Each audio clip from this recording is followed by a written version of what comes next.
Generally speaking, he follows the conversation anyway, so he'll pull things up as we're talking about him. But if there's anything in particular that you're trying to think of or whatever, just feel free to kind of refer to him, talk to him. Yeah. He's not He's like that guy in the sky, isn't he? Yeah. He's that Jamie from the Joey Rogan podcast. Yeah. And then Sky's just literally here to take a couple of pictures and then... That's all she's good for. Back off. Yeah. Outside of that, we have no use for her. And not to choke as well. And not to, try not to choke. You choke to spit. I choked to spit. I breathed in and not a bit like saliva. I hit the So Sky's still learning how to be a human. Sky's like AI. Yeah, we could get away with that. Well, it happens to us all. We Yeah, Sky's about as artificially intelligent as they come. So Sky's this thing we built called artificial unintelligence. It's a new trial, new concept we're building. Right, go on then. Tristan, do you want to clap us in? You sure? Yeah. Right, welcome back to another episode of RecTalk. Got Dave Jenkins from Wave in. Dave from Wave, how you doing? I'm good, thank you. Yeah. Is that where the inspiration came from for Wave?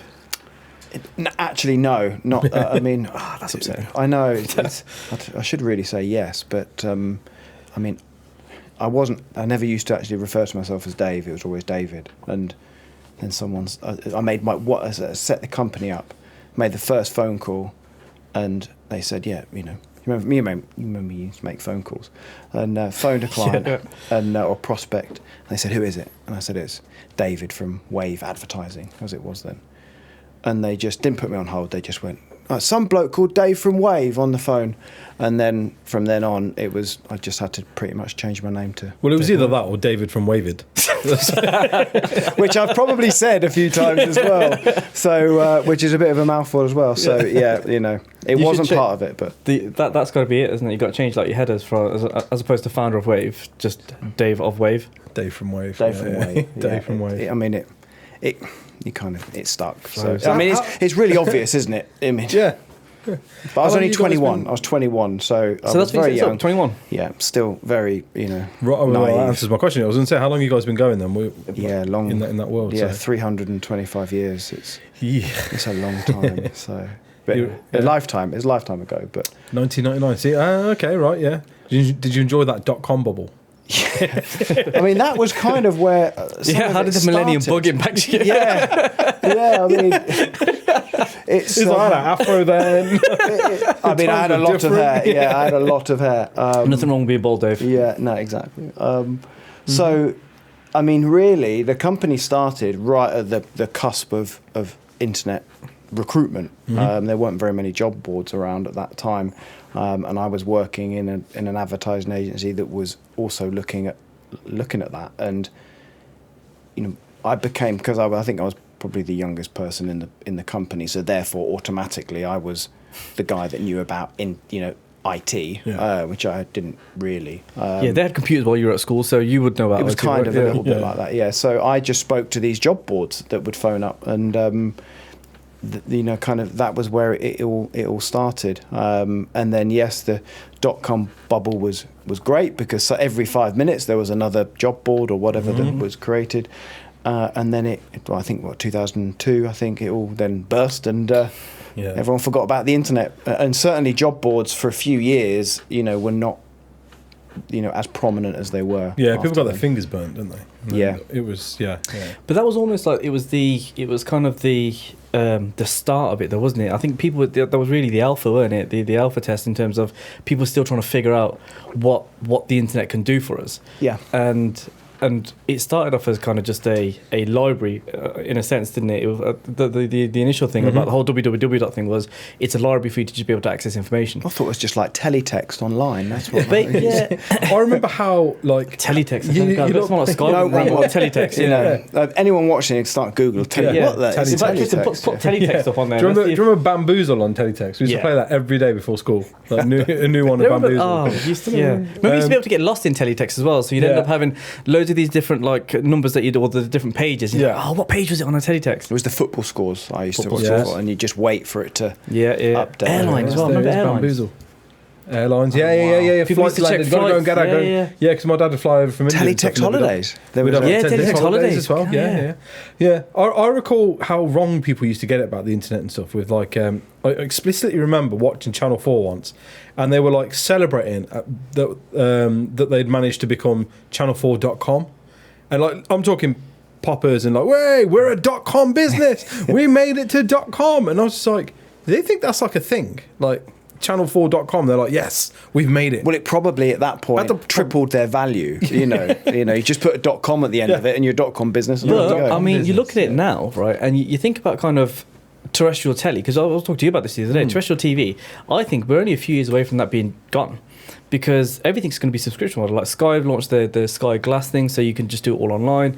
The use for live TV isn't really going to exist No, anymore. yeah, I don't think, it's 'cause- a definite shift, isn't it? yeah, because I think we're people like us. We're of that age where we remember what it was like pre-tech, and we're also kind Yeah. of in a position where we're seeing everything with how quickly tech is advancing. Because I mean, AI is a big thing at the minute, isn't it? Right now, I mean, AI and automation. We were talking about kind of the ad builders and all that sort of stuff, and it's literally everywhere. You can apply AI to so much. Yeah. And I think in the same way that people missed the internet when it first, the .com bubble when it first missed happened, the point kind of thing. I think people are missing automation a lot as Yeah. well.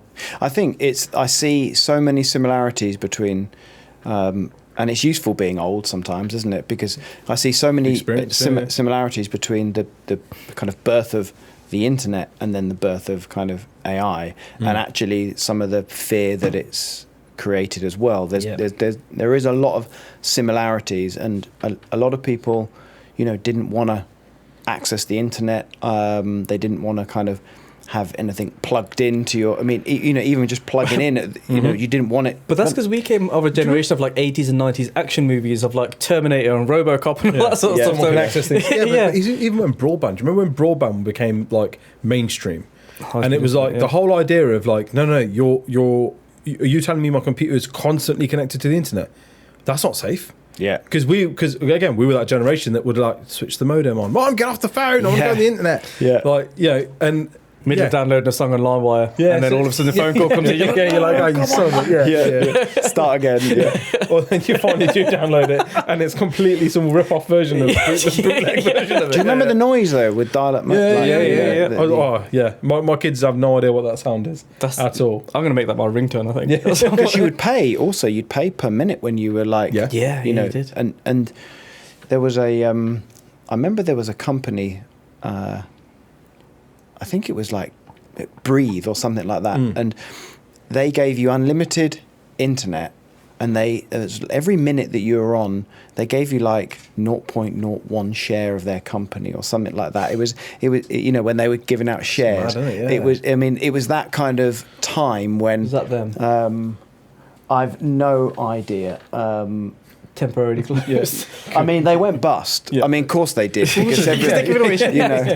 and I You'd think, have just kept it on all the time and just get as many shares out of it as you I could. think I got a letter through when they went bust. At the .com when the bubble burst, and my shares I had were worth something like 18p or something like that. And it was like, what am I going to do with this all of it? Yeah. And that's how that was the inception of Wave, right? Yeah. Use that 18p, reinvested it. Yeah, but I mean that's how. Again, the next thing was then having Wi-Fi. Yeah. And it's like well, I'm not having all of those things going through the house. Do you Turn know that what? off. It's funny you say that. I remember when Wi-Fi first became a thing, and my laptop didn't have the capacity to have Wi-Fi, so I used to have to put a dongle in. Wi-Fi dongles, yeah. Yeah, To sell just, those, yeah. Yeah, just to give myself the capability to be able to emit or receive the Wi-Fi signals. Yeah, and if you think about all those the journey that we all kind of went on, or the public went on with all those things that were happening, and now we're starting to see it with AI. Yeah. It's the same concerns, the same worries that you kind of had that you had then. We're stepping into the unknown, isn't it? It's That's the issue. unknown. It really is, and I think. And that's why I'm a big supporter of AI, a big advocate of it. And I think there's a part of me that because I kind of experienced all of the fear and the worry of the internet, you could see that it is a lot based around change rather than actually, and the unknown that is the biggest thing that we're fearful of.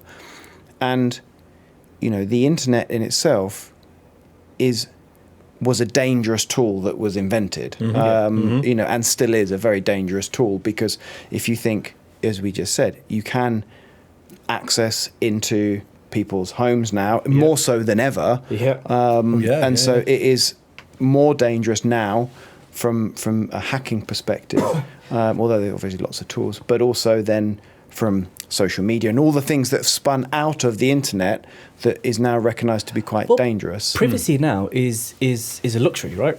Because there's privacy just doesn't exist anymore. You can't, you've seen that girl on TikTok who, just off a picture or off a name or something like that. Oh yeah, she can find anybody. Her comments, she tells people in her comment section to all right, do me next. And she'll be like, I'll find out who you are. I'll find out who you are, where you live, where you work, all that sort of And stuff. from literally just looking at your TikTok handle and your picture, and then kind of reverse engineering searches, jumping on things like Facebook, pictures from friends and all that sort of stuff, and right down to the detail of, you're knitting from Coventry and you've got 2 kids and a wife and you're like, that's scary. That's really scary. And that, I think, is as dangerous. We're talking about AI and you mentioned Terminator and whatever it is, Skynet, Skynet. That's clearly a concern and something that has to be managed, of course. But there's still plenty of dangers from the internet that are 25 years old, and we have to keep up. In terms of we haven't mitigated all those things yet. It's not as though, but that's because the we've technology is learned moving about much digital faster. footprints.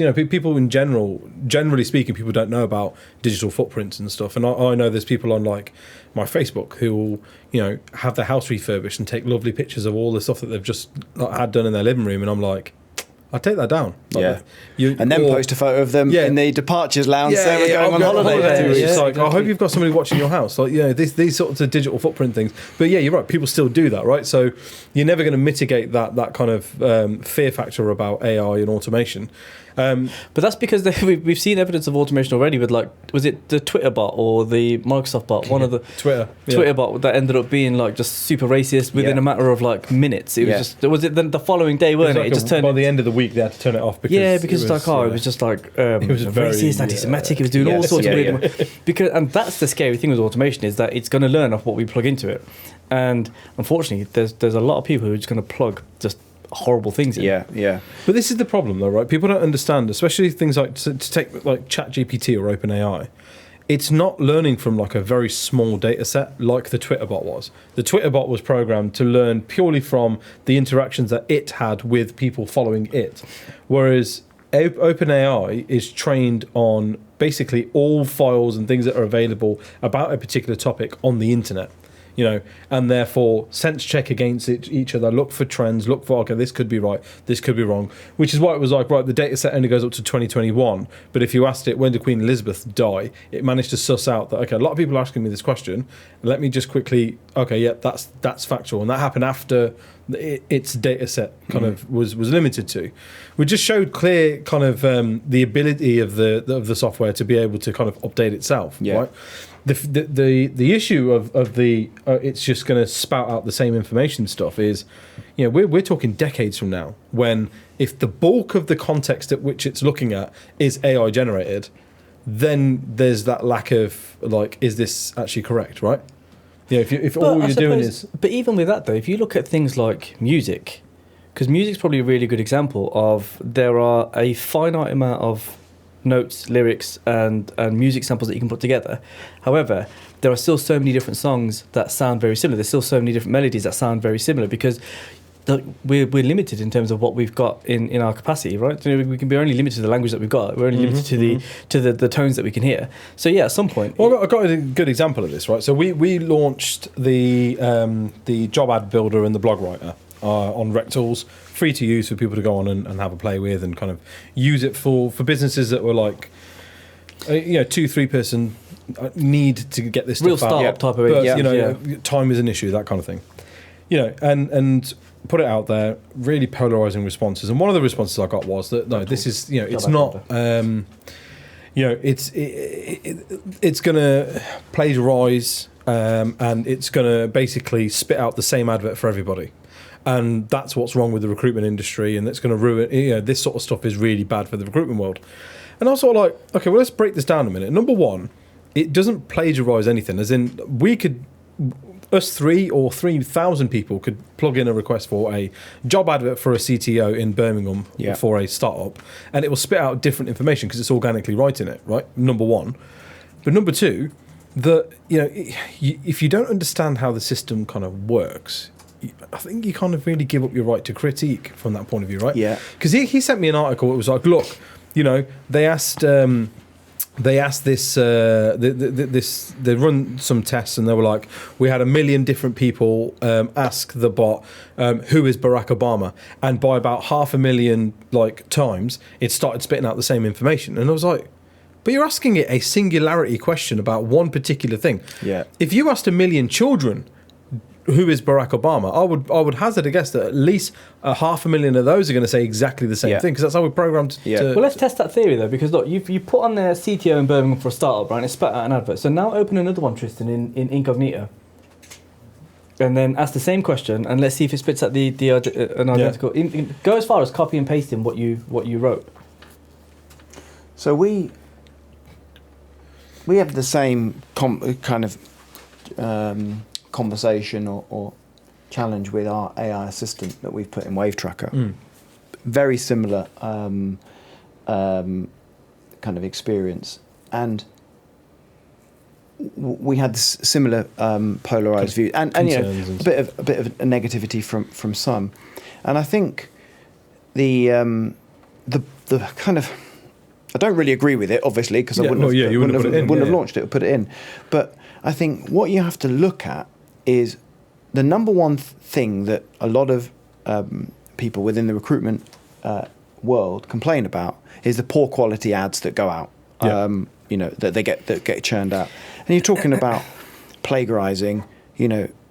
How many ads have you seen that are copy and paste job from someone else's ad that they've done? Dave, we worked for Michael Page, and in your first week at Michael Page, you get given a Word document sent to you. So if you're looking after transactional finance, as an example, you get given a Word document that has several different versions of a job advert for purchase ledger clerk, credit controller, and all the different transactional finance jobs that are out there. And we would be encouraged to just use that.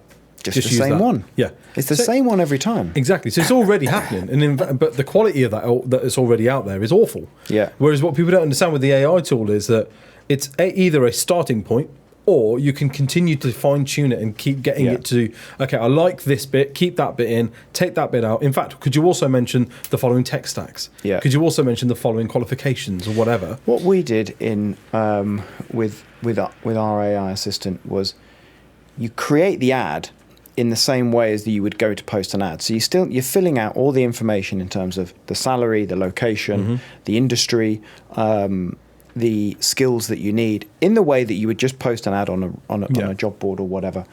So you're already starting, to differentiate the ad anyway. Yeah. And I mean, this was as a direct result as to this idea around that all the ads are going to be the same, which they're not. They're not. Because actually you're not taking it from the same data set, which is that Word document you just talked about, and changing one word. So they're already going to be. It's already going to be different. And then we added a function where you can add some additional words, so you could start to say company's fast paced, or there's an amazing pension scheme, or whatever the little unique things. It's a startup, it's a FTSE 100. The things that you've picked up from the brief, right? So from as a the brief. recruitment agency, you've gone, right, okay, I know that they've had a £6 million investment. I know that they are expanding into the following countries. Exactly. And it will go, that's whatever great information. In addition to all the kind of the tangibles that you've given me, let me now churn you out something that's a unique advert to you, selling this opportunity to your customers and to potential prospect candidates, rather than just listing a wish list of, which is what's out there at the minute. Yeah, and then you hit generate, and then you get something up, and the negative kind of feedback that you get is, well, that's not a very good advert. And it always depends. All right, Mitch Sullivan, calm down. It always depends on the standard that you're currently at. You know, if you've been on Mitch's Which training is a great courses, course, and you're now proficient in writing ads, brilliant. You never need to use anything else. You don't need any help. That's it. But, you know, there are millions of people, or hundreds of thousands of people that haven't, and some people have no idea how to write an advert because they've never been trained. Or struggle with creative writing. Creative writing, and if you look at beyond that as well, like things like dyslexia and all that sort of stuff. This is what I was just going to say. You've got dyslexia. You've also got the general stereotype of someone that works in recruitment, as it is right now, tends to be very good at talking, good at building relationships, good at communicating, but sometimes more verbally than actually written. Yeah.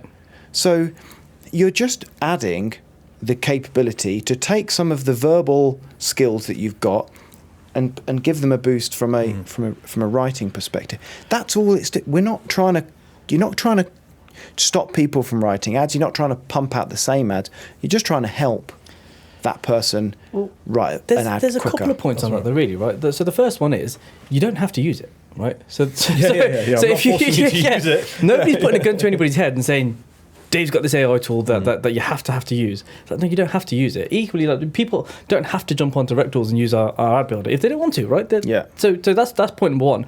But point number two, for me, it would be, I'm now saving myself a good 20, 30 minutes of having to put together an advert, write the detail, think of the kind of the creativeness of what I need to put down, add all the details and blah, blah, blah. Because sometimes you just want a starter. Just get me going and I'll look at something. Because how many times have you looked at a screen trying to write something and the cursor's just blinking at you? Yeah, absolutely. And you're like, where in your head, you're like, don't do it, don't do it, don't do it, don't say it. And you're like, my client is a...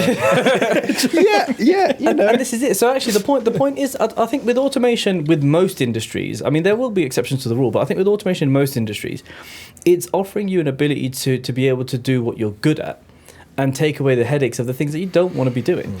Like I think there's room in so many different industries for automation. I mean, recruitment's obviously one of them, but even if you would go broader than that and you were to look at things like medicine, law, accountants, all of these these guys can set up automations to say, right, the following labour-intensive, heavy lifting stuff, this is what I need you to find.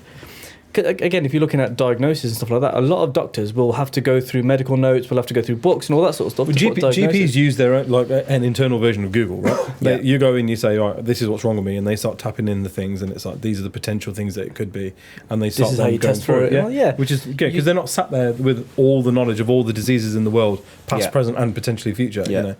It fascinates me because, again, knowing that you guys have been around as long as you have in terms of Wave and what you do, that we still get this kind of this pushback on things like AI tools, right? Because automation happened with things like, take Wix website builders, or is it Squarespace that do something similar, 123reg and all the rest of them. Drag and drop website builders. Yeah.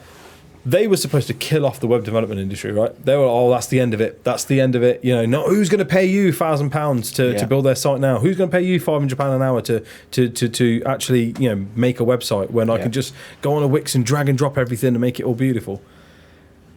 You guys are still there. You're still in business. You're still doing websites. In fact, there's new web development agencies opening up all the time, despite the fact that these things exist, right? Yeah. Because it services a small portion of the market, which is people who have a need and are restricted by something, be it budget, time, whatever. But it amazes me that even despite all of that, you still get people going, this is ridiculous. Well, I think, you're always going to get, whatever you do, someone saying, that's ridiculous. Why would I do that? I should do it myself. Same even with recruitment clients themselves. You still get the end client saying, why would I use a recruitment agency? I'd do it myself. All I need to do is put an advert on these job boards that I keep seeing, and I'll get everyone there that I need. And for some, that's right. Same with Wix and all, the GoDaddies, whatever. And, I sometimes talk to people when they're talking about that. They want a website, and they say that, well, you charge this, they charge that, and it looks really easy to do.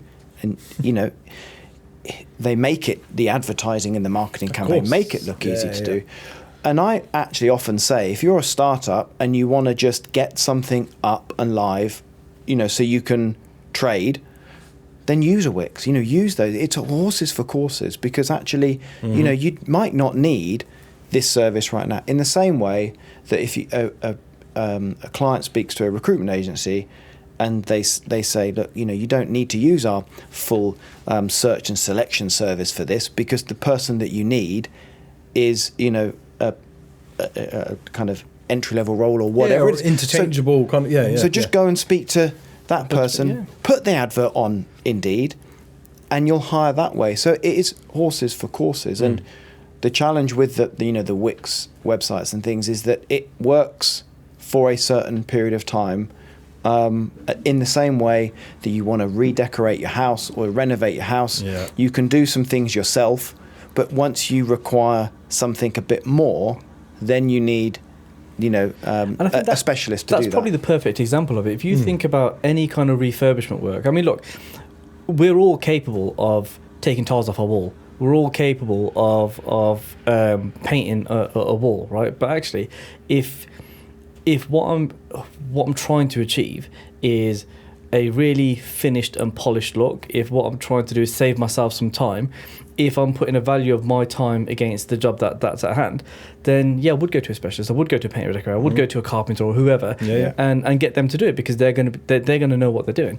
And also, 9 times out of 10, the challenges that that I would come across, they would have seen 1,000 times already.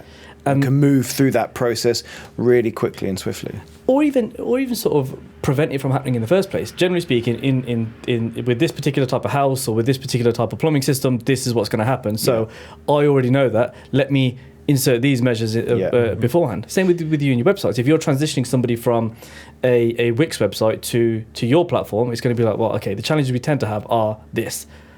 Let's prevent that by putting these measures in place. And you make a good point around also time spent as well. And that I was just about to say, it's the value you put on your time, right? It's exactly that. And and this is where, again, I'm quite pragmatic over not trying to sell everything to everybody all the time, because if it's not suitable, it's not suitable. So if you're a one-person company, you're just setting up your recruitment business, you haven't got any jobs on, you haven't got any clients yet, you haven't got a website, you haven't even got a logo. At that point, you could say, well, I'll speak to my whoever it is, my pal, and they'll make me a little logo. That'll do for now, and I need a website, so I'll build it now. As soon as you then want to start trading and working, then you can't spend all day mulling over colour schemes and palettes, updating your website, and because soon you have to start adding your own jobs. Soon on the website you have to start writing content. You have to start choosing imagery. I mean, have you ever tried to choose imagery for a website, looking through the various different images?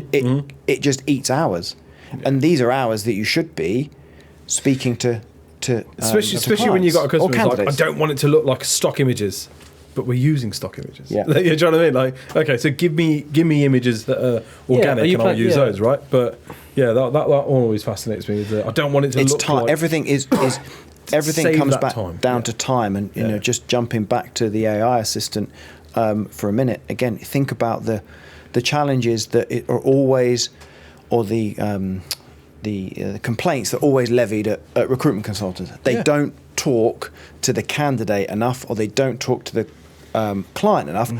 The reason they're doing that is because they're looking at a cursor thinking, how am I going to write this advert? So you get the time back. And this is it. And I think you hit a really good point earlier, which is like, even if it's just to get you started. I mean, we used to write our RecSmarts articles, and when it was just me and Nitin back in 2019 or 2018, whenever we were just writing the RecSmarts articles. And it was a case of, okay, we had a theme and a topic in mind in terms of what we were going to write, and we were going to have a series of blogs that was going to follow that theme. I think this one was, you don't need recruiters, or kind of that process. So we'd take it in turns in terms of how we were going to write the article, and you'd be sitting there for like the first half an hour thinking, right, okay, what am I going to write, and then that would turn into let me just get pen on paper, and I'll be able to kind of get myself going. And before you know, you spent a couple of hours trying to put something together, where really actually what we should have been doing is being on the phone to clients and candidates. Because it comes down to that point, right, of like, okay, but why are you putting a blog out? What's the purpose of you putting a blog out? Well, I want to portray that I have a specialism in my market, a good understanding. I'm an expert in my field. I'm an expert and all that sort of stuff. But also SEO, right? Yeah. Let's be completely honest. So it's like that's what you're trying to achieve. You're trying to achieve your page or your business ranking higher on the search engines, and by doing that, blogs are a great way to do that. Yeah. We've got an AI thing that will help you do that, that's programmed in such a way to look at key SEO terms within the recruitment industry to help you kind of rank higher. Just use it. You know what I mean? Just use it. Give it a go. What's the worst that's going to happen? And as you said, you don't have to use these things. So if you are a free-flowing writer, then you don't need. Then it comes back to the end. Then you're in the wrong game. Well, maybe, yeah. If you're a free-flowing writer and really creative, then go and do that for a living. That's a field that exists, and I understand the stigma and the critique from that industry, right? Because these guys are all about kind of creatively coming up with concepts and writing out and padding out a story. But I think there's even with that, I would argue that this can be used to kind of overcome writer's block, or to give you some starting points and that kind of thing. Sense check what you're writing. Well, it's fear again. We come back to fear that suddenly something's come along and just take my job. Take my job. And, again, the fear was there with the internet as well. And the internet replaced jobs and industries. And as quickly as it replaced those, it created new ones. So I would argue it opened more. The internet as a concept opened out more jobs and opportunities than the jobs that it closed down. Yeah, it certainly made the world. Because just the concept of having the internet then branched out to things like social media, which brought in a whole host of different job roles within and that. Different businesses. Marketing, people have created businesses, sales channels, e-commerce, web development, and all that sort of stuff. So and you look at it kind of with that kind of that compare that to what has been closed down. What got rid of? What did the internet get rid of? Potentially a handful of like shops, for example, right? You go, okay, well, it definitely opened out more opportunities, and I think AI is the same thing in that it's gonna open up so many more different opportunities and types of jobs that yes, it will impact certain people and render certain jobs pointless or useless. But I think it will, on the flip side of it, will open out so many more opportunities. Yeah. But I think it's very similar to robotics in the manufacturing world. Right? Yeah, you had robotics when it was first introduced into the manufacturing and engineering world. Everyone was like, "Oh no, but you're taking like hard-earned people's money and blah blah blah." Yeah, you're taking jobs away from like, good people. But actually, what ended up happening was those guys ended up reskilling in the engineering world into sort of maintenance engineers, and they were maintaining and managing these robots, right? And I can tell you one thing a machine can't do is maintain itself. Yeah. No, of course not. Yeah, so actually what was happening was you got these guys who ended up being not very qualified, upskilled to more qualified to be able to look after, so one person would be able to look after an entire assembly line based on the fact that all they got to do is just make sure that these robots are functioning. And then they'd learn to code. Like my wife's dad, he started off working for Peugeot, or even before that, he must have been doing something in engineering anyway. But eventually he's kind of moved and progressed to the point now where he's coding robots and he's using is Der and what's the other one? Is it Kamal or something like that? There's there's a couple of robotics companies, and he knows how to code those robots to do exactly what they need in their specific industry or their specific business. And I think AI will do that for a lot of different industries as well. It will end up being an assistant over somebody who's going to be taking over jobs. Yeah, I think with AI in general, I think it represents our greatest kind of humankind's, without getting too deep, but it represents our greatest opportunity, at the same time being our greatest kind of threat, and we need to learn how to manage that. But we can, using AI, the advancement that we're going to go on in the next 20 years is going to be significantly faster than what we do now, because we've got AI to help us do that. But in terms of opportunity, AI should be able to help us find a cure for cancer. It should be able to help us sort out the sustainability of the planet. All of those things that we're trying to do now that we are being restricted to in terms of our own current brain power. Yeah. We can use AI to help us solve those problems that we have been unable to solve for the last 50, 100 years. And we can now solve those. But a lot of that sort of stuff is research based, right? So if we're talking about curing cancer or sustainability, that requires research, and it requires lots of hours of going out and finding the information. However, if the information is already out there on the internet, AI only has to go and search it, and it can do that within a matter of minutes or hours. Even if the research itself can be automated, But this is the point. Man hours are still man hours, or right? women hours. Yeah, I mean, yeah, but the term is man hour, right? Yeah, but you're still limited to kind of humans still need to take breaks, have to sleep, eat, and all the rest of it, right? Whereas automation and machinery doesn't need to do that. Yeah. You can almost create 24-hour industries based on automation. Understanding that, isn't it? So your AI job builder that you've got then within WaveTrack, is that part of your license fee for WaveTrack then? So if I'm a recruitment business owner, and so from an innovation point of view then, what are the next things that are coming through Wave on your product? Because you guys are in 3 pillars, right? We're in 3 pillars, yeah. So we build websites through RecWebs. Yeah. There we go, got it up there. We have Wave Tracker, which it was actually designed to be a job board management tool. That's how it first started. And that evolved and progressed. But the essential function for Wave Tracker is still the same, that what I wanted to do was find a way, not using AI, but now will be, that we can show clients where you need to advertise. Because for years, 20 odd years, clients would come to me and say, I've got a manufacturing job in Coventry, where do I advertise it? And then I would go off, do the research, speak to all the media and the job boards, and then come back with a recommendation. With Wave Tracker, what we do now is that was the tool to kind of automate that process, so not have me to go and do it. And then we added in the facility to post jobs, and then we became kind of a multi-poster. But the kind of the script running through Wave Tracker is to help clients know when to post, what to post, and where to post. Yeah, because you've got that little tool that's at the bottom which tells you kind of the peak times of when to, because you can schedule the adverts and all that sort of stuff. Yeah, so analytics. We monitor everything that happens in terms of applications.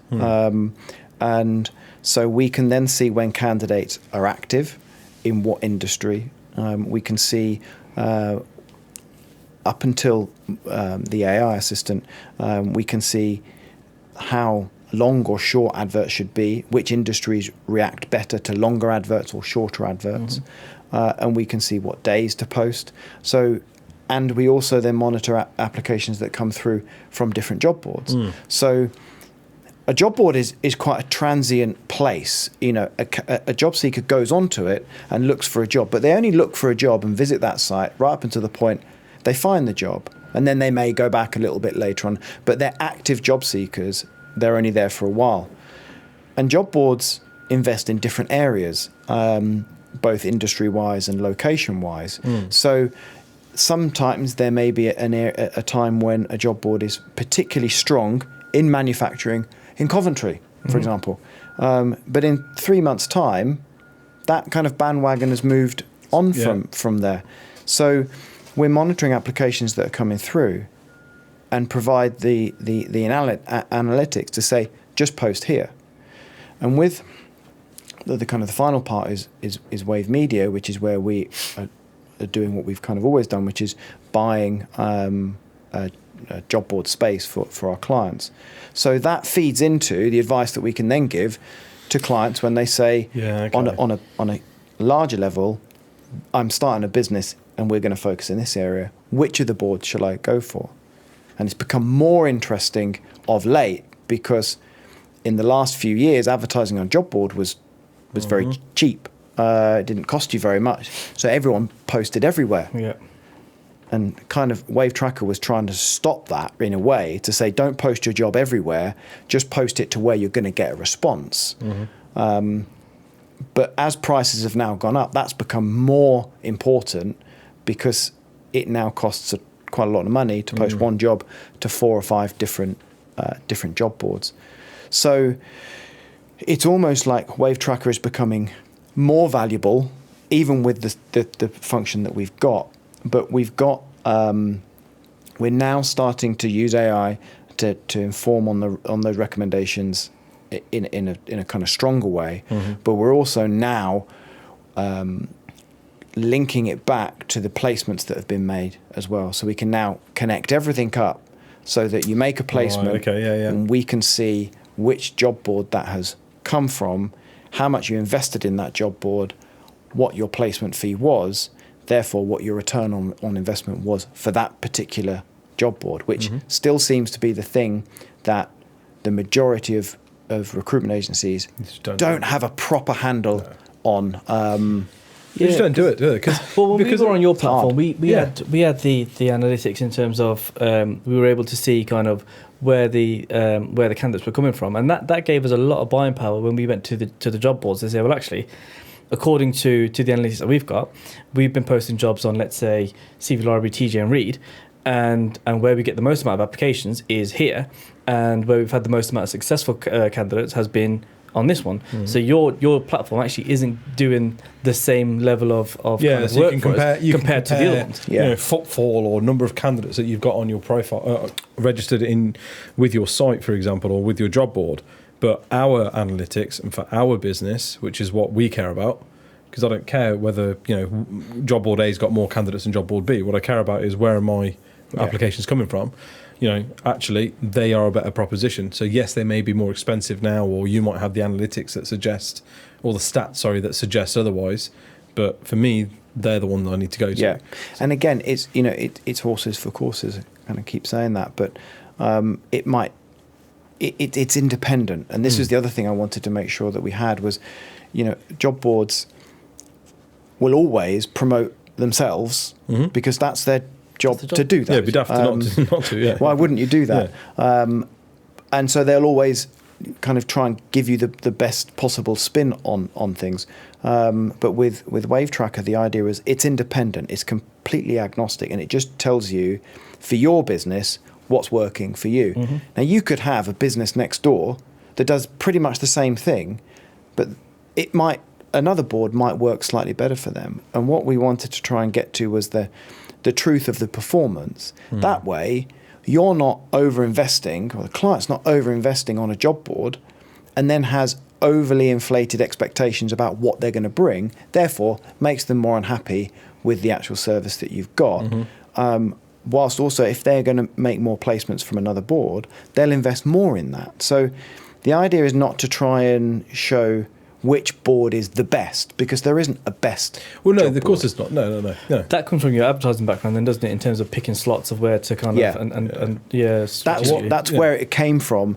Was just this whole idea of I would take it, and going back to automation, I'd have a lot of people phone me say, right, I need to recruit in Scotland. I need to recruit in Brighton.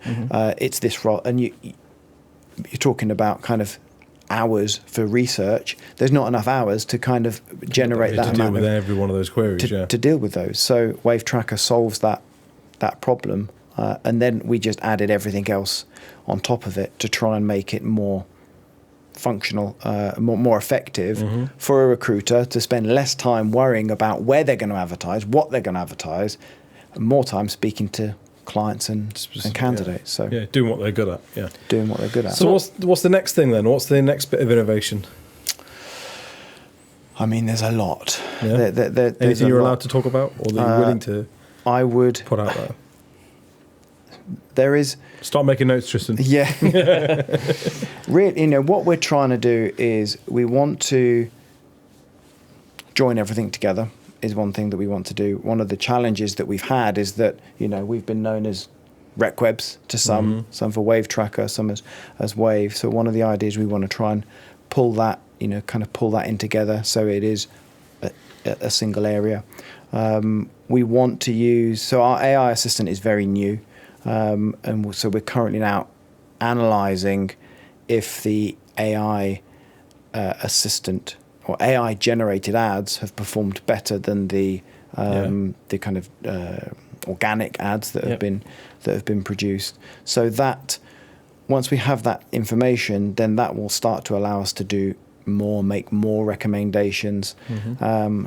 And I think what we want to try and do with Wave Tracker is to make it more intelligent in a way that we identify the candidates that you're looking for almost before you start posting your ad and you start getting kind of into that. Because the other challenge that recruitment businesses have is that quite often the candidates that you want already sit on your database. Mm-hmm. But it's faster and easier to post an ad on a job board and collect that candidate again. But you're paying twice in essence. But sometimes some databases are quite difficult to search. Around, yeah. And so what we're trying to do is to make Wave Tracker more intelligent around giving you that information almost before you spend any money. It's almost like based on the advert and all this information that you've plugged in, here's 3 CVs that you might want to look at first, who have already gone through the process of applying to you and quickly have got to a point. Here they are. Why don't you go with? Let's ring these 3 first. Yeah, and then we can put the advert out. I don't know if it's with technology or recruitment technology or whatever you build.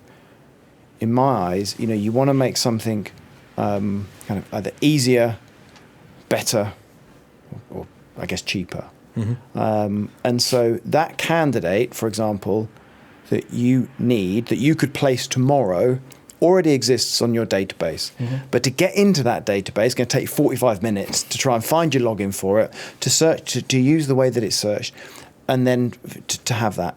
And you haven't got 45 minutes because you're up against other agencies or whatever. For sure, yeah. So if we can make that process easier so that as soon as you've done that, we go and find that candidate, or we go and find that candidate that's not quite the right person for that, and put that in front of that the consultant easily, quickly, that then gives them an advantage that they've got that candidate straight away and they can get and do it. So, I'd love to say that we're trying to, build something, rocket ship to go to Mars. But actually what we're trying to do is build on what we've got and make it faster, make it easier, and start to join the 3 things together. So they're probably... But there's 101 things that you want to do, and if you could just... Maybe we need to use AI to build it all, but, the ideas just pour out, and then it's actually... executed them. It's the execution. I often find that one of the issues is, though, that it's almost like sometimes you need a proof of concept as well, right? It's like, this is a great idea because I think it's a great idea, but it's almost like now for me to prove to you that it is a good idea, I need to go out, build it, get a proof of concept together, and then show it you, be like, see, told you it's a good idea. And that's a lot of work. And then you just kind of go, forget it, I've got my day job to do and all the other plates up and spinning. Yeah, because some of your ideas are rubbish, right? Well, they are, yeah. You think they're amazing until you actually Sometimes you're fixing see a problem that isn't really that big a problem, and the fix to the problem is actually a bigger thing than to actually just continue doing what's on offer at the minute. And I think that's really underrated. I think just trying to make something for the sake of making it, for a problem that you've invented in your head that sounds good. And I think, for us, we talk to our clients and really try and understand, what exactly is the problem that you've got, because we can come up with 100 solutions to problems that sound like a problem, but they're really not. They're not really. Yeah. And it becomes something that's a bit of a nice to have.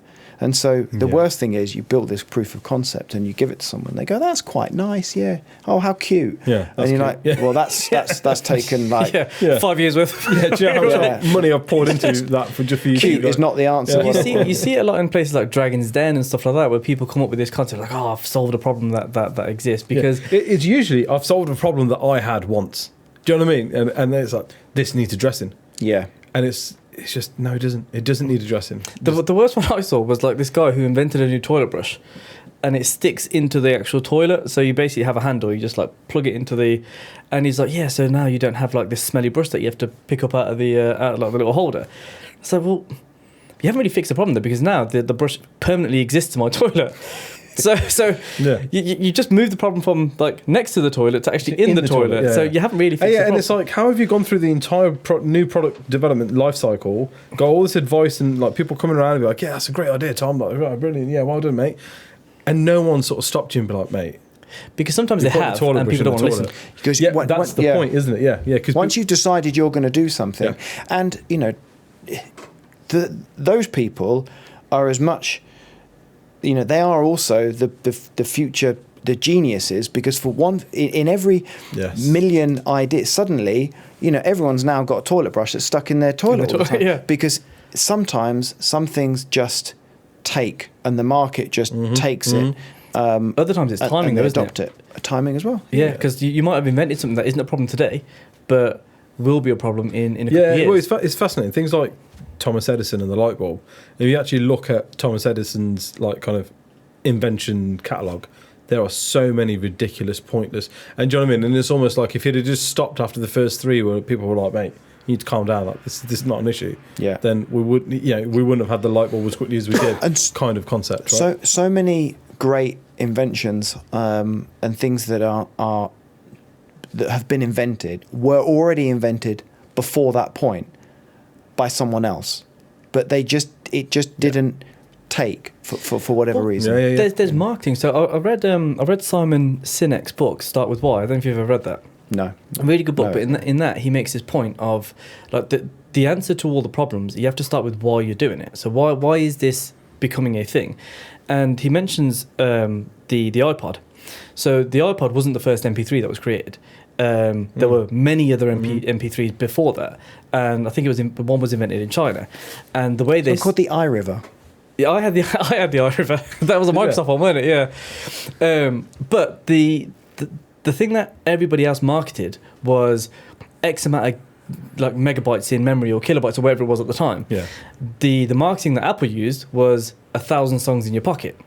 And the difference between the two was like, if I'm not educated enough on what gigabytes and kilobytes and all that sort of stuff, I don't know what that means. Yeah. But if I can sit there and say to you 1,000 songs in your pocket, it's like, oh, flipping hell. Yeah, appeal to the masses with it's that fab thing, isn't it? Feature, advantage, benefit. Like appeal to the masses with the benefit. Don't talk about the feature. Don't talk about the advantage of that feature. Give them the benefit. That's what you should be marketing, because the masses look at the benefit. Yeah. The specific people will be like, oh, well, hang on a minute. Why Yeah, would how I many buy kilobytes and how many- why would I buy that when it's only got 64 megabytes and actually I need 128 and so on? Because some people don't even know what a megabyte. That's right. Yeah. Because didn't most people even- just sat there like 1,000 songs in my pocket. That's sick. I'll have that. Yeah, compared to having a big Walkman back in the day where you'd have to... Yeah. You could carry one, maybe two CDs at best. You're like, yeah, okay, I'm going to listen to this album 3 times today then. Yeah, you know, and it's... But also I think there's a benefit to not spending all of your time trying to come up with the next, you know, iPod or whatever as well, because there are simple problems that exist that also, you know, need to be fixed. And I think, especially, you know, just kind of jumping back to the recruitment industry for a minute, I think there's a tendency to try and, well, recruitment technology has exploded in the last 10, 15 years. You know, now there is a solution for every single either problem or non-problem recruitment. There is a recruitment technology solution for it. But go back to what is the main problem that you still have within the recruitment agency world? Lack of candidates, and recruiters not communicating enough to candidates or whoever it is. And you know, even to the point where you get candidates say, "Well, I never got a response from the job I applied for." Now, that's the simplest problem in the world to fix, but actually sometimes you get carried away and go, well, that's too boring a problem. I'm going to go and do something else and make, you know, something else. Why even spend time coming up with a solution for that is a lot of the mentality, isn't it? Yeah. Which it's funny because I think certainly within recruitment and sort of solutions to that as an example, right? We need to look at other industries, right? So if you were to buy tickets, or not even part ways of cash, say you were to sign up to something on an e-commerce platform, or you've submitted a question into your council about your bin not being collected, what do you get? You get an immediate response from them saying, thank you, we've received your message, we'll be back in touch in a time frame, right? You don't always get that with job applications. Well, you don't get that with a lot of job applications from memory. Yeah. In an acknowledgement of, yeah, we've got your application. And it is literally like, I've spent all this time, I've uploaded my CV, I've answered all the questions, I've done all the things that you wanted me to do, and I've sent it off, and it's gone off to the ether. I don't even know whether these guys have got it or not. Yeah. You know?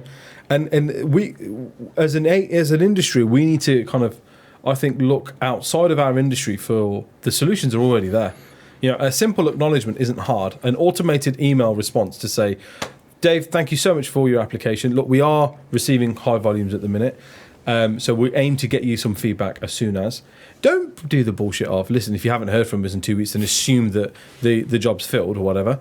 Do the other side, right? You know, your consultant is Sean. Here's his mobile number. Sometimes he isn't able to answer the phone or whatever, but feel free to WhatsApp him. Feel free to text him. In fact, here's his email address. Feel free to email him directly to chase your... Because giving people bad news is something that recruiters hate doing, right? They hate it. They want to ring the good candidates because they want to... I want to tell Dave how great he is for this job. They don't want to ring you up and be like, thanks for your application, mate, but actually, sorry, you're not right for what I'm looking for whatever reason, because they're scared of that confrontation of you being like, well, what do you mean I'm not right for it? That's ridiculous, blah, blah, blah. Make it easy for them, right? Yeah. So if I can just be able to email you and say, look, unfortunately, you weren't successful on this at this occasion. However, I will 100% keep in touch with you. That's a lot easier to do, especially with 1 or 2 clicks of a button. Yeah. And from memory, I remember like Wavid when we used to use it, had the red, amber, green flagging system. Yeah, and what I there think were would have been templates, really weren't useful there? Yeah. would be that, you know, once you've red, amber, greened your candidates, have the system prompt you. Do you want us to reject these candidates? Yeah. Do you want us to email out to them and just say, unfortunately, your CV hasn't been selected for shortlist. We would like to keep your details on file. Here's an online registration form so you can register with the agency, or just respond back to us and give us consent either way as to whether we can keep you on file or not. Yeah. You know, And that solves an ongoing issue, huge problem. that candidates are really annoyed about, but the agencies, and more specifically kind of recruiters, aren't really addressing, because no one's really addressing the elephant in the room. People don't like delivering bad news. That's the problem. Yeah. You know, if you're a candidate and you're like, I never hear back, it's because you're applying for jobs that you're not being shortlisted for, but the recruiters aren't, they haven't got the bottle to ring you up and give you that time and say, listen, sorry, no, you ain't the one for this. And, you know, if you're in that position where you've got time, again, it comes back to time, doesn't it? If you've got time to ring 2 candidates, you're going to ring the two candidates that you want to put forward. Yeah. Because the more suitable ones. The more suitable ones. It'd be like going shopping for any... Like if I'm buying a car, I have a choice of all these different cars on the forecourt, and if they're categorised in like 4x4s, convertibles, whatever, I'm not going to go walk around the convertibles if I know I've got a family of 5, 6, a dog, and all the... Do you know what I mean? Like I'm just not going to do that, right? So and it's the same sort of concept for recruiters at the minute, is that I know that what I need is X. So I'm gonna spend my time looking at X. Yeah, because that's what your job is. Your job is to headhunt those people, find the best people. Yeah, and if I get time, I might treat myself to a sports car, and then I'll go and have a look at little gander or whatever. Yeah, exactly. I'll have a little look. But and that's, I think that's the issue. And a lot of candidates, I totally appreciate that. A lot of candidates will be like, oh, but it takes 2 seconds to reply back. It does take 2 seconds, and there isn't really an excuse for it. However, the market norm or the industry norm is that, look, you just kind of get to those guys when you get to those guys, because the focus is you have a paying client who's after candidates. This is the point, right? So if you own a tech business and you have a multi-poster tool where you've got all these applications and you're allowing your recruiters to red, amber, green them in some way, and you have the facility to email them, acknowledge that your recruiters are probably still not using that facility as much as they should be. There's still an issue out there, and maybe prompt the recruiter to go, hey, you've just red flagged these candidates. Do you want us to drop them a quick note? Do you know what's really interesting is Indeed actually do something like that, don't they? Yeah. I mean, the thing is, everybody does it. You know, I mean, this is...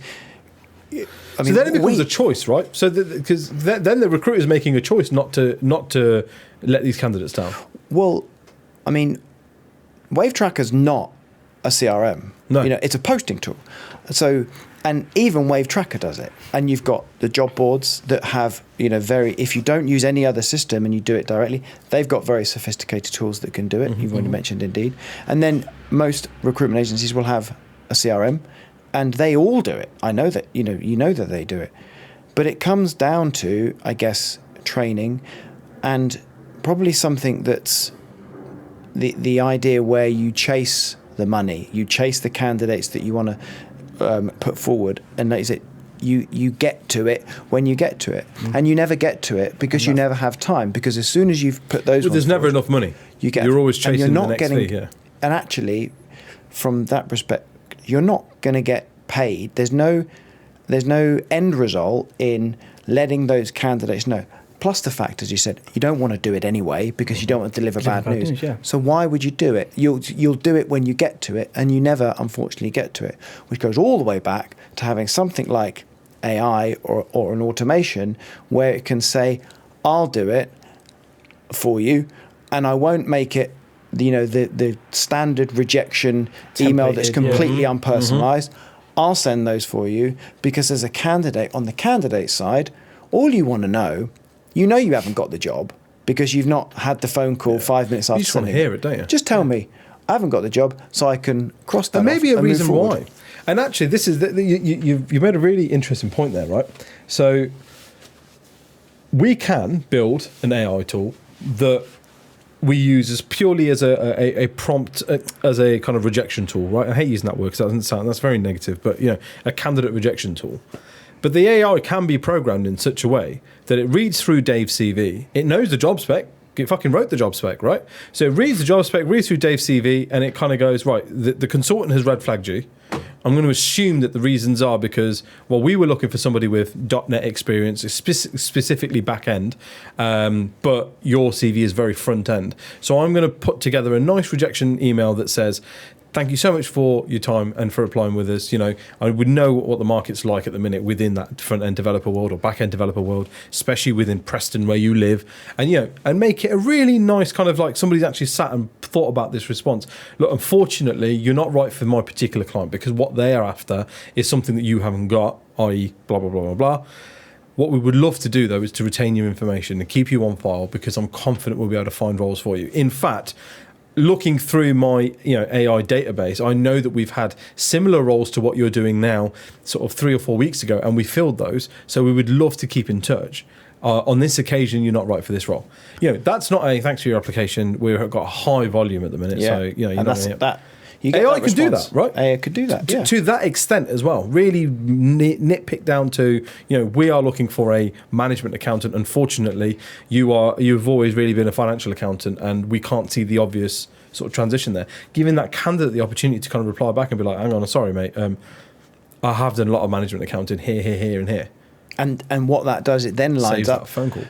and lines up a more meaningful phone call or contact that then you have. Because on the flip side, you've also got candidates that are not suitable for jobs, but they put themselves forward and they want to talk to someone as well. And so you're just trying to create more conversations that are being had. So it just comes back to try to. You said one thing though that I'll disagree with in the sort of previous statement, in that there's no benefit in rejecting that candidate for the recruiter, and they see it. As yeah. That's what I mean. Yeah. And I think that's a really poignant point, because that's the bit I think needs to be challenged by the business owners and the directors and the kind of upper people in that business, right? Because branding is so important, and your kind of your perception in the market is so important. Yeah. Now, in a market where no agency gives feedback, if you're that one fucking agency that goes out of their way to give feedback, that's going to stand out a lot more than just following the norm, right? But so there is value in doing it. And I agree with what you're saying, but playing devil's advocate for a minute, you're the owner of that business, and you've got a brilliant consultant, and you want them to make placements, but they haven't lined up an interview for 3 weeks or 3 months or whatever it is. But they've systematically rung every single candidate and told them how sorry that they didn't get the role. We're going to keep you on file and whatever. And going through that process, at some point, that person is going to say, "Can you stop doing that? Because actually, you need to make some. You need to make some." So there's a balance. No, you're right. Yeah, there's a balance to be had. Right, Because the thing is, there's more rejected candidates than there are successful. There always will right? be. Yeah, there's only one job. Yeah, of course, there's only one job. candidate gets Right? the job. So if you have, I went to a client visit yesterday, and the guy had 160 applications for a job. right? Now, incredible, right? He's got an internal recruitment team. Now, is that internal recruiter expected to call 159 candidates and say, hey, sorry you didn't get the job. I know you're a forklift driver from Vietnam, but you were unsuccessful at this time because you're a forklift. And that's a true story because he was a forklift driver from Vietnam. Yeah, but I would take this back. I would take this back a bit further down the line or backwards, whichever way you want to look at it.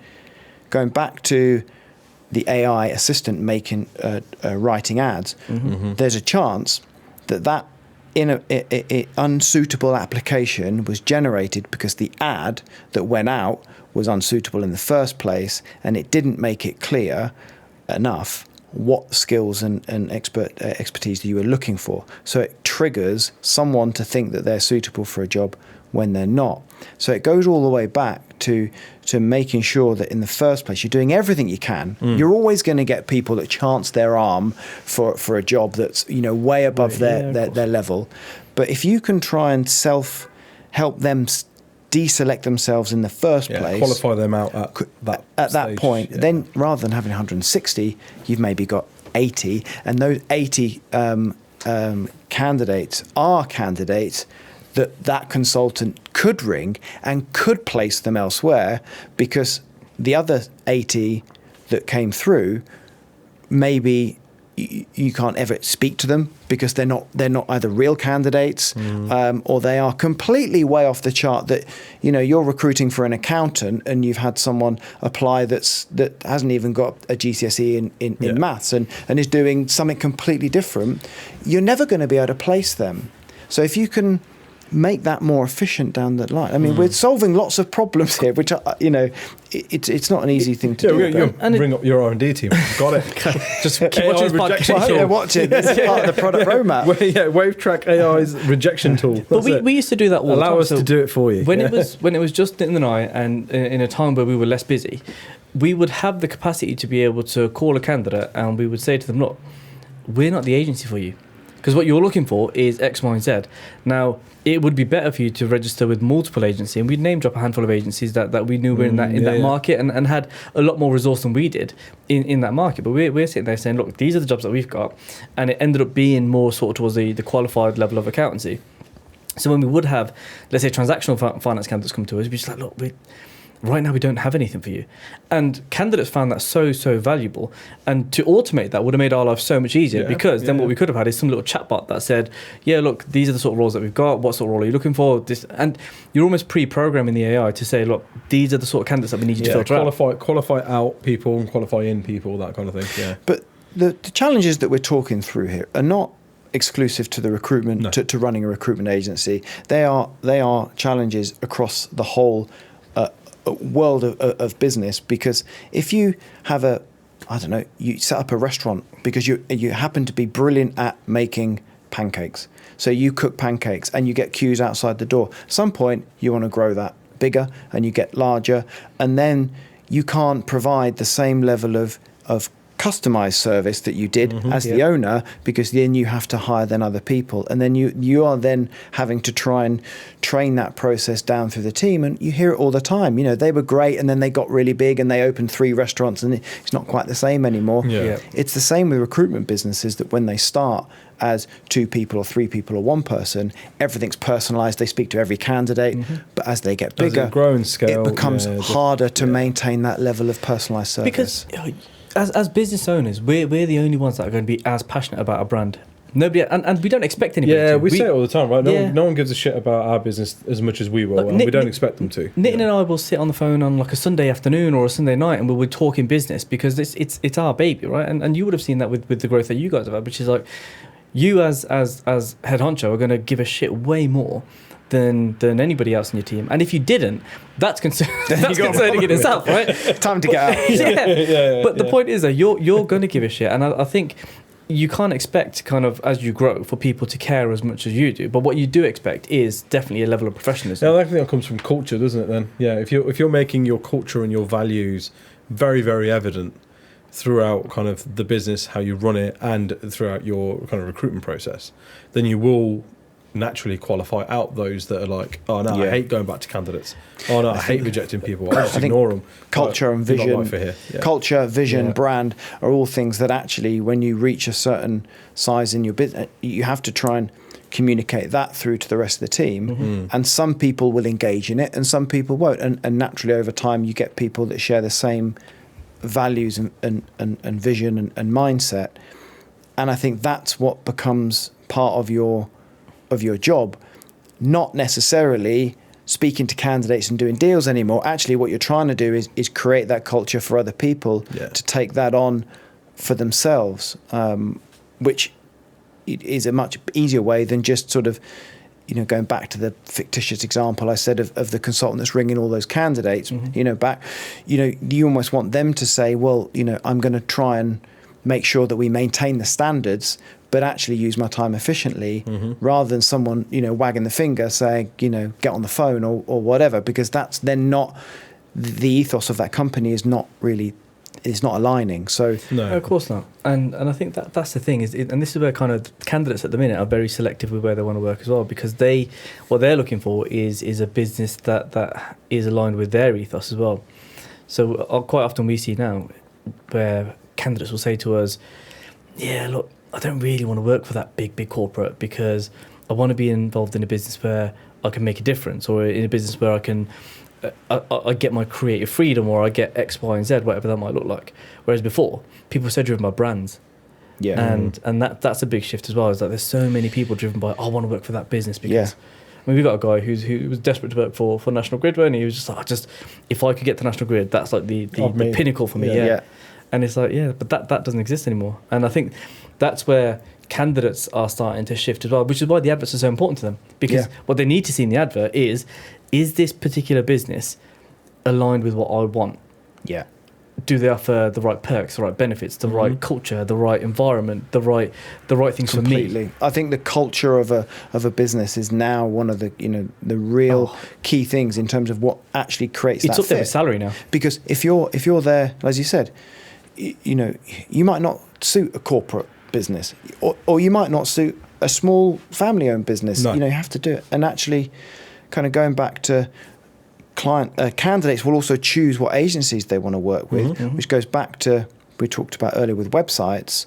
You create a Wix website and you put your stock photography on there. You're not communicating anything. And one of the conversations that I always have with a recruitment agency is when they want a website, it's actually the infrastructure of the website is broadly the same. But the conversation that we need to have with them is, what do you want? How do you want to communicate? Who are you? Yeah. Who are are you an agency that wants to work with big corporates, and so the imagery, for example, and the language will be very corporate based. If you're an agency that wants to work in a small kind of quirky creative industry, a set of industries, then you're going to use language that's much more relaxed. But actually, it needs to reflect who you are, because there's no point if you're an agency that wears hoodies to work, and then you create a website full of people in suits and skyscrapers. The clients and the candidates are going to get a huge shock when they find you and then phone you up, because it doesn't match. And vice versa. So it's about communicating those values for a candidate and a client to say, that's the agency I want to work with. So what type of business is Wave? Are you guys hoodies or are you suits? Or somewhere in the middle? I don't know, because I never see anyone anymore, because we're so remote now. So we're definitely more on the hoodie side than suit side. So your guys are all scattered all over the UK then, aren't they? We are, well, we're close to getting all over the world. Really? I mean, we are a remote business, not really by kind of desire, but just simply by the way that the company has grown and we've attracted people and the skill sets they've had. Obviously, COVID had us, we were in the office like most businesses 5 days a week, had very limited work from home, and then COVID came and we went home and never came back. Never came back. Yeah. Pretty much. What did you do with the office space then? Is that still around? Well, I still sit in it on my own. Oh, really? So there's a couple of Cardboard cutouts. Yeah, I make them all cups of tea. Yeah, so there's a couple of us in the office. We keep it as a hub for the time being, and we get together once a month. The people that are in the UK, and we get together once a month and do little kind of lunch and learn sessions and stuff. But at the minute, there's just a couple of people that go there. Yeah. In the future, I don't quite know. It's difficult to know how it's going to go, because when COVID first hit, everyone said, right, well, we're getting rid of our office. Twitter, I think, was one of them. We're going completely remote. And then after a while, that sort of changed a little bit. And then you've now had this sort of thing of the backlash in a lot of companies saying, no, you need to be in the office now. That we want you in the office. Yeah. It started with 1 day a week, and then it's 4 days a week. But candidates don't want that. They don't want that. They don't want to be told where a they're lot of going. businesses that we're working with at the minute. I mean, we're working with some big corporates and FTSEs and stuff like that who are like, no. We're now back in a position where it's like 4 days a week in the office as a minimum.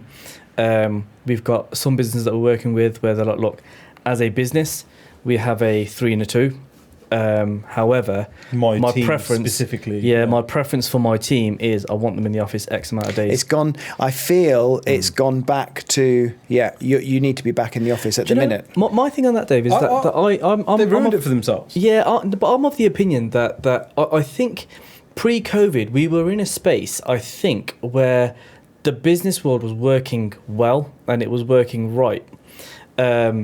Within kind of how we were operating, because we started to go into that flexi working most people time. have said the same thing. They were flying. Corporate were businesses were doing well. They were growing. Things were going really well. And then, bang, COVID happens. And I think the whole working from home thing was literally just a kind of let's just keep going. Let's just keep what's going to happen here, and so on and so forth. But and this will sound quite controversial, and I don't mean it to just to sound like an arsehole, but candidates in general, or employees, rather than using the word candidates, employees, I think, ruined it for themselves. By sharing TikToks of me turning over from bed and flicking the laptop on, oh yeah, I'm here, and then turning back around and going to sleep. By doing stupid shit like, oh, it's my first day back in the Twitter office, I'm just going to go get myself a matcha latte, then I'll go to the yoga room, and then I'm going to do some work for an hour, and then before I head off, I'm going to just take a load of supplies. Those sorts of things that went out and went viral made business owners be like, you're taking a piss out of us. Like, do you know what I mean? Yeah. Well, we had a client who was trying to get hold of his head of recruitment. Bear in mind, they had something to the tune of 52 vacancies, and everybody was working from home. And he's very old school, as in he owns the building that they all operate out of. And he had to kind of watch it be empty, right? Free canteen, free gym, all that sort of stuff. Yeah. All of it going to waste. Yeah, and it was like a proper fancy And it pure was sort of gym, and free lunches. He really went all out. Yeah, and it was a tech business as well. Yeah, and the analytics showed that the work rate was dropping dramatically. So he's trying to get hold of his head of recruitment and be like, where are you at with this? Where are you at with that? This is the CEO of the business. Now, I don't care if you're taking a dump. If the CEO of your business is ringing you, answer the phone. Maybe even not if it's a bit like, maybe. True story. I took an offer for a cat. I took an offer for a cat. That's what I was doing, right? He goes, it took him 4 hours to call me back. And when he rang me back, I went, oh, sorry, mate, I was walking my dog. And he was like, on my time, you were walking your dog. There's 52 vacancies that need filling, some of which are business critical, and you were walking your dog. So, I needed to get out and get some fresh air. No, you took 4 hours off work is what you did. Yeah. Like, that's not a mental health thing. That's you're taking the piss kind of thing. We had another client, she's a CFO, and she was like, look, at the time, I think it was just after COVID, or after first lockdown, or that time merges together, doesn't it? But at some point during that period, she was like, I have 70% of my guys are less productive now, and I have 30% of them who are overproductive. So she's like, we're in and around about the same efficiency level as we were before. However, the challenge I've got now is I have 70% of my people who are getting paid for doing probably 60-70% of the work that they're supposed to be doing. And she goes, that's my issue with working from home. So if I bring them in, if they've got line management, we can then coach and develop and get these people up to a standard where they need to be. Plus, it's not good that the other 30% are overworking, right? Because they're the ones that are really scared that, like, no, I've got to stay on longer, and I'm working from home, so I can't take a break. I can't do this. I think it's really difficult, and there's no one clear answer. I think for me, with my team, I think you have to trust first, and so I think you have to trust them that they're working, and you have to give them the tools that they need to work. I think we also have to fundamentally shift how we measure performance, because a lot of the time when you had people in the office, you would quite often measure their performance by what time they came in, by how busy they look, by how it's the old running around with a clipboard type thing. Tapping a bit of paper. And I think we have to change the way that we monitor that. What time do they leave? Do they leave before me or after me? And tutting when they leave. Being called a part-timer because you left at like 5 past 6. That's a really good point. Actually, so, I think that head of recruitment example was, 4 hours. Was he out for the 4 hours? Was he out for walking his dog? But then also, was that person then working either late into the night or working at a different time? Because was he doing his 8 hours somewhere else, or in another way? Yeah, was he doing his job? And it sounds like you've got 52 vacancies, but so you don't know the context. But for me, I think you have to trust that give them the tools to do their job, trust that they're doing their job, change the way in which you measure them, and then the people, the 70% that are not working, they're exactly the same 70% that the ones that every time you walked past their desk, they would flick back onto Outlook, and then as soon as you've gone, they've gone back onto Facebook. Or they're the 70% that spend longer making everyone a coffee or whatever it is, so they don't have to do their work. So I don't think that changes, but I just think the way in which you measure them is different. But for me, I think you give them the chance to prove that first, and if they're not working, then they're not going to work in the office. It doesn't matter where they are. It doesn't matter where they're not going to work. They're not working. So for me, that's a really good point. I think trust first, and then it becomes very clear. Some people when they worked in the office, they're able to blag it for ages because they're brilliant. Because every time you look over, they're working. They're just very good. Others are terrible at it. The same works for people that are working from home. It will become very clear very quickly if they're spending more time walking their dog than actually doing their job. But for me, I have to say our productivity and our team, I think the productivity's increased, and actually the amount of commitment that you get from someone by affording them a bit more flexibility, I think for me has gone up. But we're a smaller business, so we're a bit tight. If we were 400 people, it would be different. Let's have this conversation. When you've got a staff of 200 that are how many have you got now? And so it might be different. 24. Now. 24. So, I think if we were 240, it would be different. But I maintain that. I think possibly, but with that mentality, maybe not. I think if you're using the mentality that you just sort of said there, I think there's no reason why you wouldn't have 240 people being productive and working well, because I think you make a really key point there, which is these people who are taking the piss at home, as I put it, were taking the piss in the office. Exactly. The difference is you're just telling them where to be. Exactly, and eventually everybody gets found out eventually, either if it's a week or a month or a year or 5 years, whatever it is, they get found out eventually. Yeah. That's a good point. Right, well, on that then, what's where can potential customers come and find you, Dave? Where do they look? Do they look on LinkedIn? How do you want them reaching out to you? Do they go onto your website? Do they have you got some clever SEO, or are you going to slide in? You're going to slide into their DMs? What happens? Well, all of the above. I mean, we've got our AI tools at the minute now. Searching everyone that's watched this. So just look me up on LinkedIn. Dave Jenkins, Wave. I think if you write Dave from Wave, it might come up. I don't know. Tristan, give it a go, mate. Google search, mate. Dave from Wave. No, Google search. Yeah, there you go. Oh, this is. This will be awkward, won't it? Really, yeah. Dave the Wave. Oh no, there you are. You're third. That would do. Yeah, Third well, or tenth. listen, if you got Dave the Wave, who's clearly into something, and then third's really good, mate. I'll take Is that you in the Google images as well? Yeah, And that's I'm really not very grey there. Otherwise, check out our website, wave-rs.co.uk. excellent. Perfect. Yeah, Well, look, appreciate that. appreciate you coming down Yeah, thank you for making the journey. It's been, Amazing. yeah. Thanks for having me in on. the It's snowy been weather. fun. Yeah. Trekking through it. snow in March. It's been great. Thank you very much. Good. Well, we'd love to get back on again. So don't be a stranger. We'll definitely reach out again. We'll be thinking about doing some panel based podcasts as well. We'll have you going up against somebody with a differing opinion, or maybe someone. Well, what would be the opposite of Wave? Fist bump. I don't know. Your dad jokes.